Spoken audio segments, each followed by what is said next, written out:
안녕하세요, 여러분. It's Jenny again from Some Wines.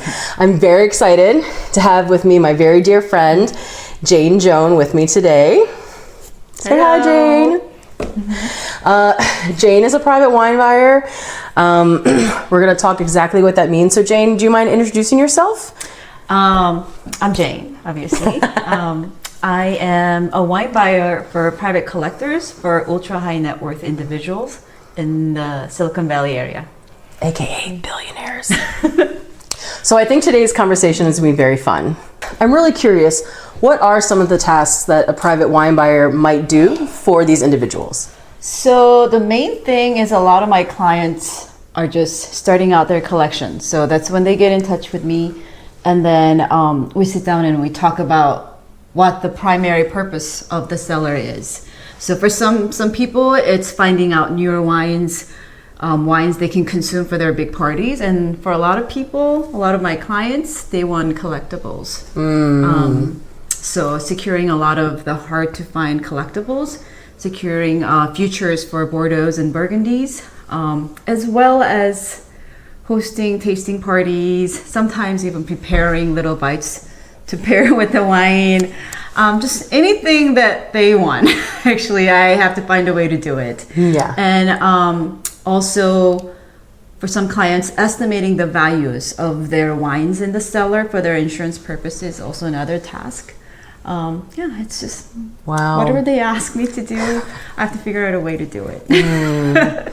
Wine cellar management, do you do that manually or do you use any tools for that? I know that there's sometimes some apps and such for that. I don't use any apps. It actually really is a simple spreadsheet and barcoding. Okay. Yeah.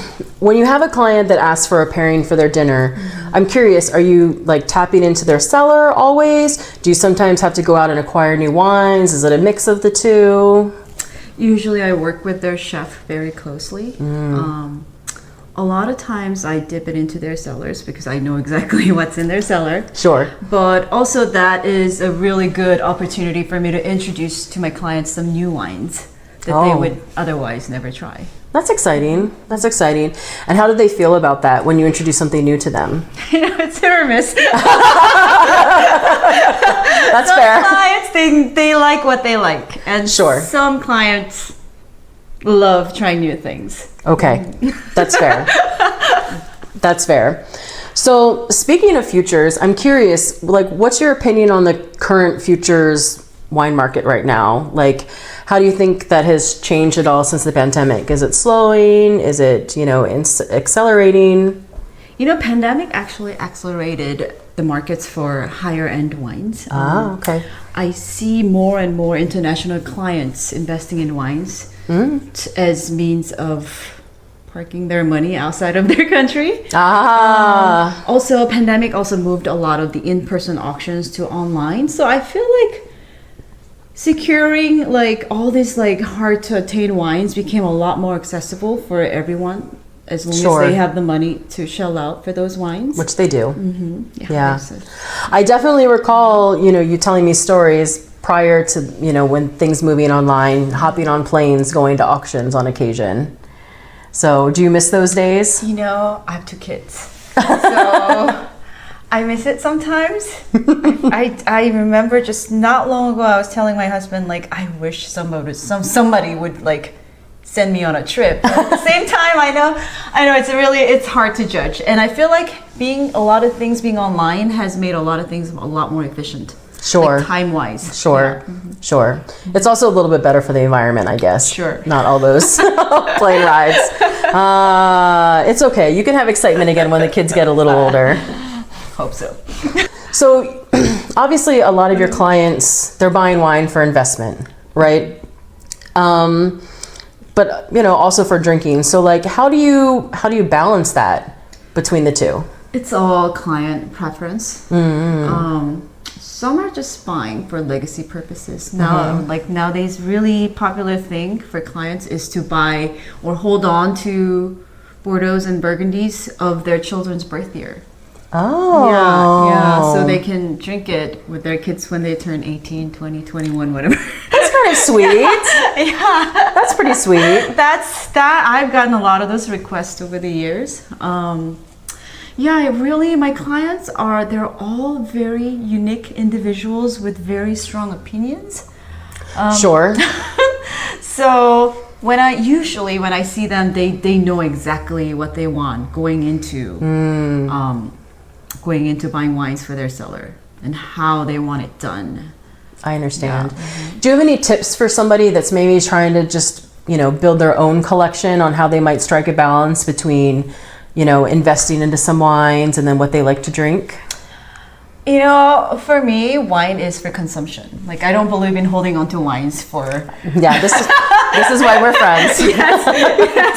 Yes. So I would say 90% whatever you want to drink and 10%, maybe 10% that you want to hold on to for special occasions.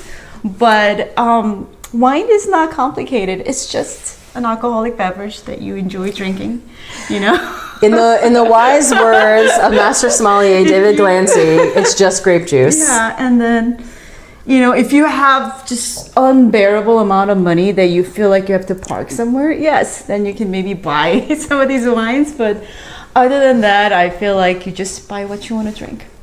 I agree. Yeah.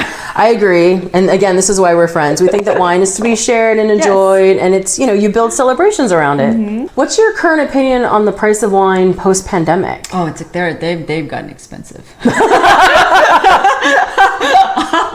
They've gotten with a lot of other things, including like cheese pizza.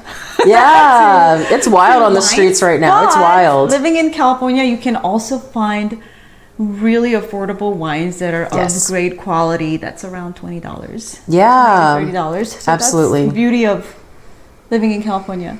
It is. Yeah. It is. It is. That's the beauty of California wine is you can find so many really great drinkable wines for anyone who's on a budget. So do you have any advice for somebody who might be on a budget on how you can find some great wines? I actually love Whole Foods.